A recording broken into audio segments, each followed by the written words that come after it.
Aligarh police के जराइम पेशा अफराद के खिलाफ चलाई जा रही मुहिम मुसलसल जारी है। आज थाना लोधा के तहत नकली शराब बनाने वाले एक गिरोह को गिरफ्तार करते हुए पुलिस ने बड़ा खुलासा किया। 3 अफराद को गिरफ्तार करते हुए SP crime doctor Arvind Kumar Singh ने बताया कि पुलिस ने चेकिंग के दौरान एक स्कॉर्पियो गाड़ी से 60 पेटी देसी शराब, 135 पेटी अंग्रेजी शराब जब्त की है।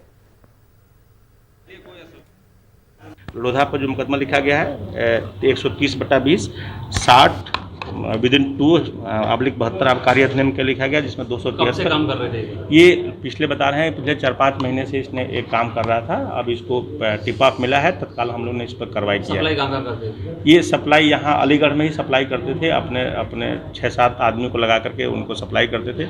उनको भी उनके बारे में दुकानों पर करते थे, शराब की दुकानों पर। अब ये अभी वेरीफाई हो रहा है कि वो लोग सप्लाई कहाँ करते थे, क्योंकि दुकान में करते थे कि नहीं करते थे। जो और भी जो लोग इसके साथ काम करने वाले आए हैं, तो क्या उनका नाम हमारे प्रकाश में है। उन्हें भी कानून के दायरे यस, हाँ, यह वेरिफिकेशन हो रहा है, वेरीफाई कर रहे हैं कि यदि